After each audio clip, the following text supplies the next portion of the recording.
की जो डंडी होती है, जब हम भगवान देवाधिदेव महादेव को समर्पित करते हैं तो डंडी का भाग आपकी विपरीत दिशा में होता है। जब हम कोई कामना ना करते हुए बेलपत्र को समर्पित करते हैं तो डंडी का भाग विपरीत होता है। हमारी कोई कामना होती है, हम कुछ भगवान से अगर लेना चाहते हैं, मांगना चाहते हैं, भगवान से हम कुछ कहना चाहते हैं, तो ये बेलपत्री की डंडी का मुख अशोक सुंदरी की ओर हो जाता है। कहां कर देते हैं फिर डंडी को? जम के बोलो जरा। मतलब ये शिवलिंग से जहां जल धारा जल बह रहा है, फिर जब हम शंकर के शिवलिंग पर बेलपत्र चढ़ाते हैं तो डंडी का मुख अशोक सुंदरी की ओर कर देते हैं। जब हमारी कोई कामना होती है तब, और जब कामना नहीं होती, हम केवल भाव से, दिल से भगवान शंकर को अपना बनाने के लिए भक्ति के बल पर हम शिव को रिझा रहे हैं, तो बेलपत्री का जो डंडी का भाग है वो आपके विपरीत दिशा में। अब ध्यान देना जरा। तीसरा, शंकर भगवान को जो बेलपत्र चढ़ती है वो उल्टी चढ़ती है। सब लोग ऐसे ही चढ़ाते हो ना? अरे बोलो तो जम के। मतलब ये जो चिकना चिकना सा भाग है ये शिवलिंग की ओर होता है, ठीक है। पर जब नंदी को बेलपत्र चढ़ती है, जब नंदीश्वर को बेलपत्र चढ़ती है, तो वो बेलपत्र उल्टी नहीं चढ़ती, वो बेलपत्र सीधी चढ़ती है। कारण, उसका क्या कारण होता है? आसन के ऊपर कोई बैठ रहा है तो आसन उल्टा बिछाओगे कि सीधा? बोलो बोलो जम के। सीधा बिछाओगे ना। तो नंदी पर हम जब बेलपत्र चढ़ाते हैं तो बेलपत्र उल्टी नहीं चढ़ाना। नंदी पर जब हम बेलपत्र चढ़ाते हैं तो सीधी चढ़ाते हैं। उसका कारण क्या है कि नंदी पर भगवान शंकर आसन लगाकर बैठते हैं तो हमारी बेलपत्री का सुख उनको प्राप्त हो जाए।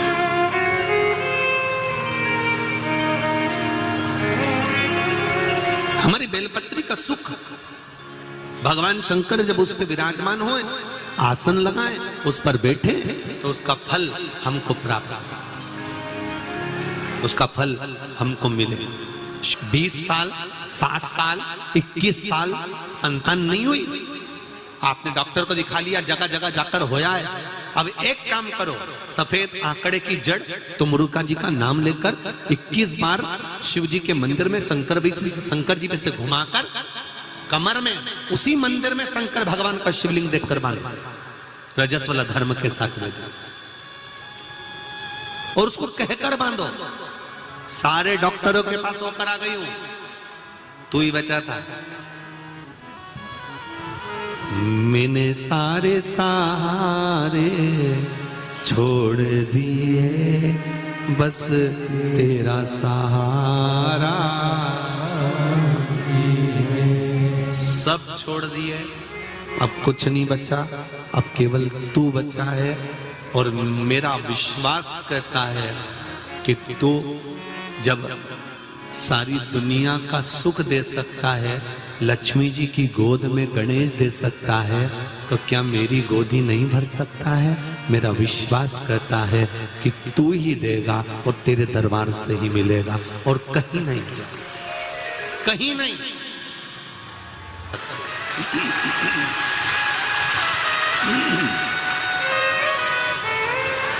वह भी फलीभूत हो। जैसे कल अपन ने शिवरात्रि का पूजन करा कि नहीं करा? अरे बोलो तो जम के। करा ना सबने? शिवलिंग का निर्माण करा, पूजन करा। आप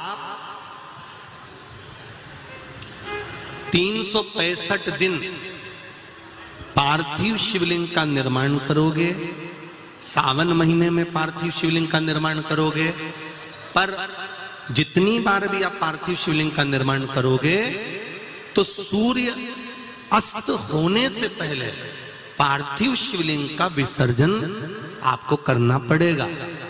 पर 12 महीने शिवरात्रि आती है।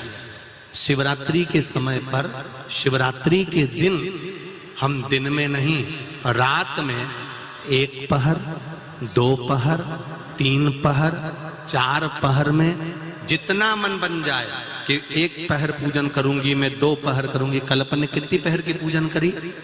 जम के बोलो जरा। 1 पहर की पूजन करी। शिव महापुराण की कथा कहती है शिवरात्रि की जो पूजन होती है, इसका मतलब क्या है? शिवरात्रि, इसको ये नहीं लिखा गया शिव डे, शिव दिन, इसको क्या कहा गया है? जम के बोलो जरा। शिवरात्रि। शिव महापुराण की विद्येश्वर संहिता में कौमार खंड के अंतर्गत स्कंद पुराण में जो वर्णन आता है कि 12 महीने शिवरात्रि आती है। जो रोज पूजन करने वाले हैं, रोज पार्थिव शिवलिंग का निर्माण करने वाले हैं, रोज सावन के महीने में शिवलिंग का निर्माण करते हैं, हजारों शिवलिंग बनाते हैं। तुम लाखों शिवलिंग का निर्माण कर लो, पर सावन के महीने में या 365 दिन शिवलिंग बनाओगे तो वो शिवलिंग तुम्हें सूर्य अस्त के पहले विसर्जन करना पड़ेगा। पर शिवरात्रि के दिन जो तुम शिवलिंग का पूजन कर रहे हो वो रात्रि में अगर करते हो तो 1 पहर का करते हो तो 1 पहर की पूजन करने के बाद विसर्जन कर दो। 2 पहर का करते हो तो 2 पहर की पूजन करने के बाद विसर्जन कर दो। 3 पहर का करते हो 3 विसर्जन कर दो। 4 पहर का करते हो तो 4 पहर का करने के बाद विसर्जन कर दो। उसकी महत्वता है शिवरात्रि, उसकी महत्वता शिवरात्रि से। कई लोगों के मन में संशय जाग जाता है कि गुरुजी सूर्य अस्त के बाद क्या हम शिवलिंग की पूजन कर सकते हैं, क्या विसर्जन कर सकते हैं? तो पहले तो अच्छे से समझ लो कि तुम सावन महीने की शिवरात्रि की पूजन कर रहे हो। रात्रि लगी हुई है उसमें कि रात्रि को ही होगी और रात्रि को ही विसर्जन होगा। आइए भक्तों, आज सुनते हैं। और जो नी पढ़ा लिखा हो तो गीता प्रेस गोरखपुर की जो पंडित प्रदीप मिश्रा जी पोथी पढ़ते हैं उसको लिया, उसका नंबर देखकर। पर शिवरात्रि की पूजन करें तो रात्रि को भी शिवलिंग का निर्माण कर पार्थिव पूजन करने के बाद हम बाबा देवाधिदेव महादेव से रात भर चाहे तो 1 पहर, चाहे तो 2 पहर, चाहे तो 3 पहर, चाहे तो 4 पहर, कैसा भी पूजन कर सकते हैं। और तो भी मंजिल तक, लक्ष्य तक नहीं पहुंचे हो तो देव ऋषि नारद ने कहा कहीं अगर शिव महापुराण की कथा श्रवण करने को मिल जाए तो दिल लगाकर, हृदय लगाकर 7 दिन, 9 दिन, 11 दिन, जितने दिन की शिव महापुराण की कथा मिले उसको निश्चित समय पर एक आसन पर बैठकर उसको श्रवण कर 1 बेलपत्र शंकर भगवान को समर्पित कर देने से भी मंजिल तक पहुंच सकते हैं। कष्ट आता है, बीमारी आती है, रोग आता है, थोड़ी तकलीफें बढ़ जाती है तो थोड़ा सा रुको, थोड़ा थामो। यही समझ लो कि मंजिल तक पहुंचना है और थोड़ा कष्ट आ गया है तो परमात्मा के यहाँ की लाल बत्ती खड़ी हो गई है, थोड़ी देर रुक लो। शिव नाम के मंत्र का जाप करना है तो पहले उनको पंचाक्षर से चालू करना पड़ेगा। और अगर पुरुष भगवान शिव के मंत्र का जाप कर रहा है तो उसको षडाक्षर से चालू करना पड़ेगा। समझ लेना जरा अच्छे से एक बार हो, जिससे हमारे से कोई गलती ना हो जीवन में। पंचाक्षर मंत्र सब बोलो जरा एक बार। नमः शिवाय, जम के बोलो। ठीक है। अब माताएं जब मंत्र का जाप करती हैं तो यहां से चालू करती हैं, जो अभी आपने बोला। पुरुष जब भगवान शिव के मंत्र का जाप करता है तो षडाक्षर मंत्र से चालू करता है, ओम नमः शिवाय।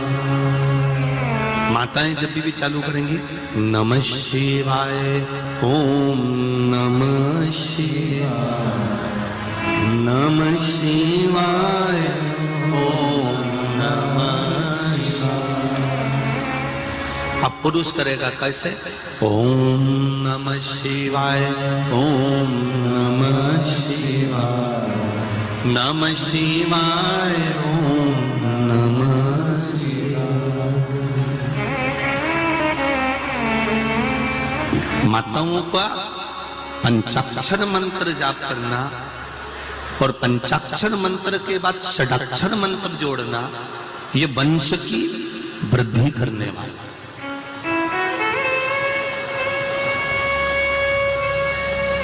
एक और बात अच्छे से समझ लो, किसी का अचानक एक्सीडेंट हो गया,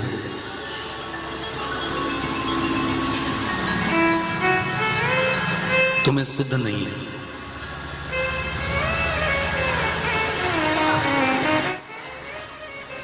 तुम्हें भान नहीं है, स्मरण नहीं है,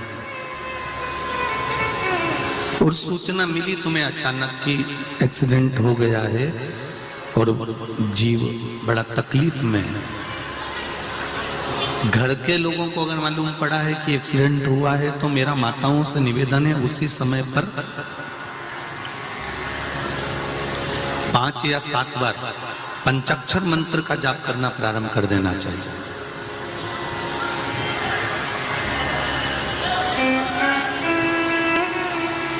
घर के उस चौखट पर जहां अपने पूर्वजों का स्थान है, जहां अपने पितरों का स्थान है, जहां अपने देवताओं का स्थान है, जहां अपने कुल देवी देवता का स्थान है, उस चौखट की ओर स्मरण कर कर शंकर के पंचाक्षर मंत्र का जाप कर लिया।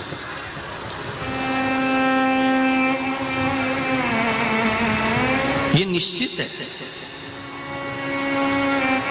कि काल की घड़ी से महाकाल उसको निकाल कर वापस ले आएगा, ये निश्चित है। हाँ, जिसकी आ गई उसको तो बचाना, वो कहते हैं ना, जन्म मरण और परण, ये 3 तो देवाधिदेव महादेव के पास में है। तो ये निश्चित मृत्यु तो आना है, ये मृत्यु तो कभी भी किसी की कर का मंत्र जाप करें तो षडाक्षर से चालू ना करें। स्त्री जब भी मंत्र का जाप करे तो पंचाक्षर से चालू करे। अब आप लोग चालू हो जाए। नमः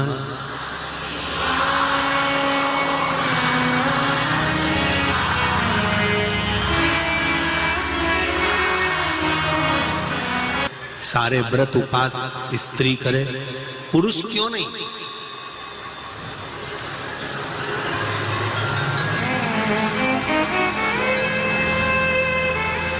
फिर समझ लेना, अभी कथा में कहा शंकर भगवान का आधा स्वरूप, भगवान देव अधिदेव महादेव का आधा स्वरूप संसार में मृत्यु लोक में जितनी स्त्री जन्म लेती है उसमें शंकर भगवान का आधा स्वरूप विराजमान रहता है।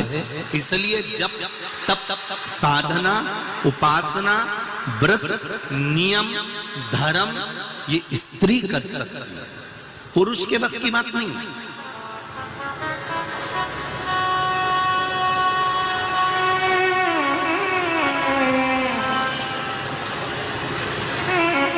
वो एक दिन एकादशी का व्रत करता है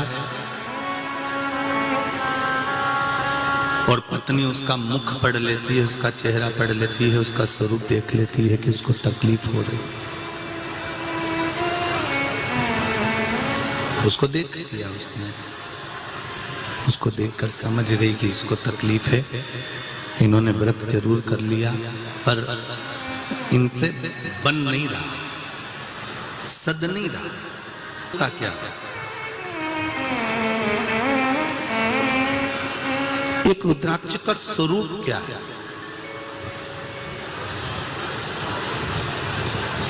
हम पहले भी कथा में कहे कि पूरी दुनिया से तुम 1 लाख का, 5,000 का, 25,000 का, 10,000 का, 50,000 का रुद्राक्ष लेकर आ जाइए और उस रुद्राक्ष को आप भले पानी में गला लो, उस रुद्राक्ष को भले आप धारण कर लो, पर कुबेरेश्वर धाम का जो रुद्राक्ष है जिसको शिवरात्रि के समय पर बाबा देवाधिदेव महादेव के भाव से सिद्ध किया जाता है, उस रुद्राक्ष को कोई कीमत से नहीं, निशुल्कता के भाव में अभी तो थोड़ी व्यवस्था नहीं है, इसलिए उसको हम लोग नहीं दे रहे हैं।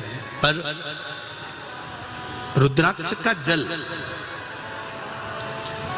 शंकर भगवान को चढ़ाकर उस जल का पान करने पर कैसा भी रोग, उस रोग को कंट्रोल में किया जा सकता। और मेरा एक निवेदन है आप सभी से, जो भी रुद्राक्ष आपके घर में है, जो भी रुद्राक्ष आपके यहां पर विराजमान है, हम ये नहीं कहेंगे कि उसका कोई मोल तत्व नहीं है। जो रुद्राक्ष आपके यहाँ है, जब तक कुबेरेश्वर धाम का रुद्राक्ष आपको नहीं प्राप्त होता, तब तक आपके घर के रुद्राक्ष का भी जल आप शंकर भगवान को समर्पित।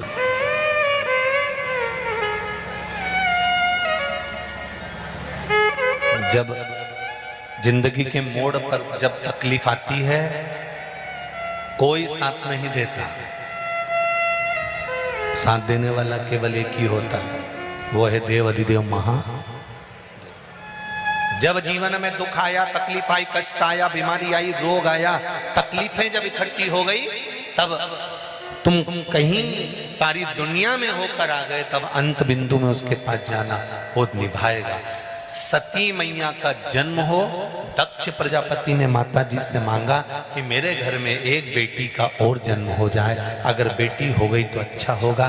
तो माँ खिलखिलाकर हंसकर बोली, रे दक्ष प्रजापति, इतनी बेटियां, 60 कन्या के जन्म के बाद तो लोग लड़का मांगते हैं, छोरा मांगते हैं, और तू बेटी मांग रहा है।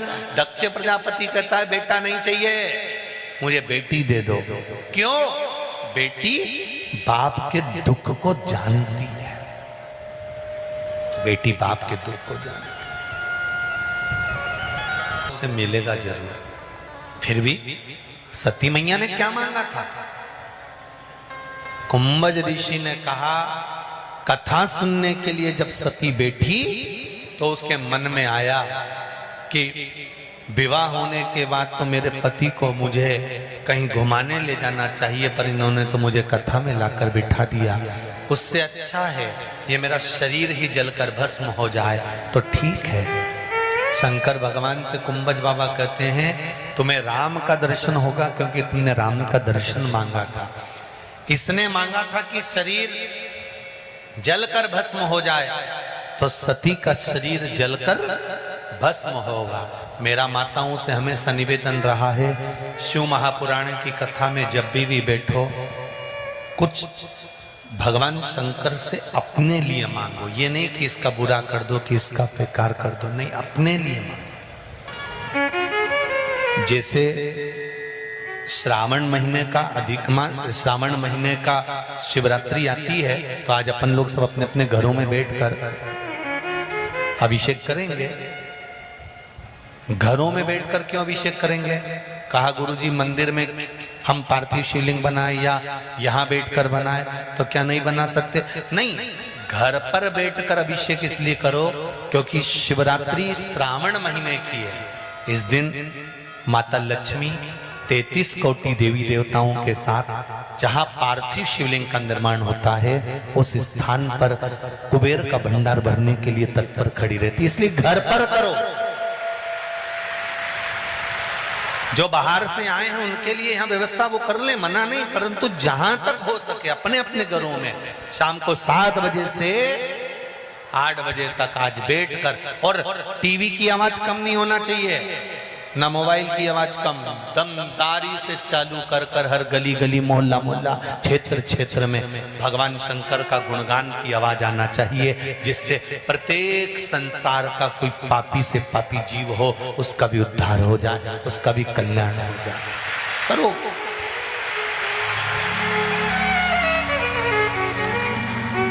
शिव आराधना।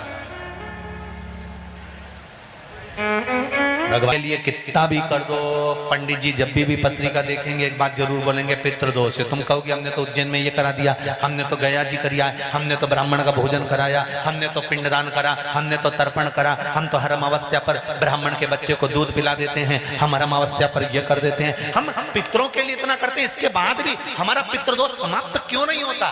क्यों? उसका कारण है क्योंकि पहले के समय में जो चौखट होती थी उसमें नीचे देहली होती थी, देहली से बाहर जाते थे और पिंड छोड़ देते थे तो फिर वो प्रवेश नहीं करते थे। अब दरवाजे पर देहली नहीं है, जमीन एकदम फ्लैट चौखट बनी है पर देहली गायब है। पुराने मकान देखें किसी ने? अरे बोलो तो जन के जरा देखें, उसमें भी देहली का भाव है।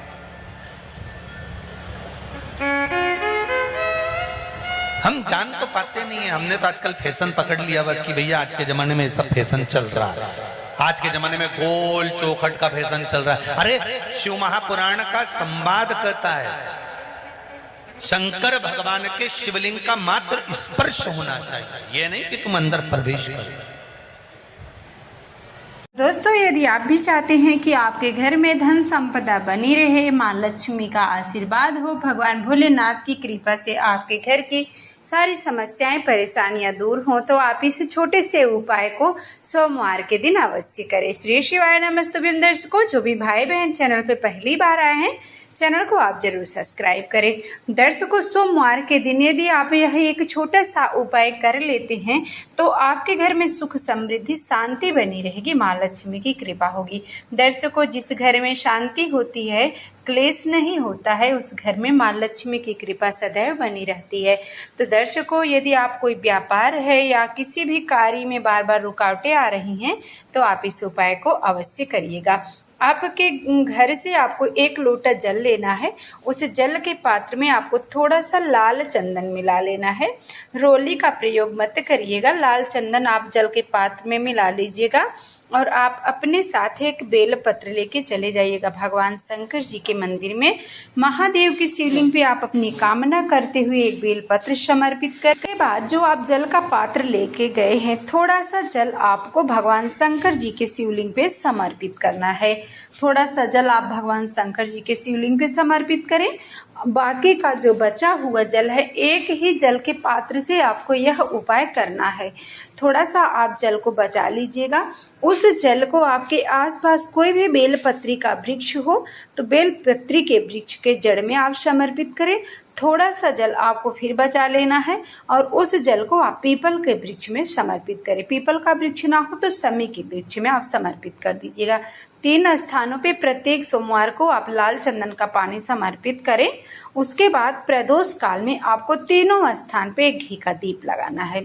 यदि आप इस उपाय को करते हैं दर्शकों, तो आपके घर में माँ लक्ष्मी की कृपा मात्र 5 सोमवार में ही दिखने लगेगा। तो आप इस उपाय को जरूर करें और वीडियो आपको अच्छी लगे तो लाइक करें। जो भी भाई बहन चैनल पे पहली बार आए हैं, चैनल को जरूर सब्सक्राइब करें।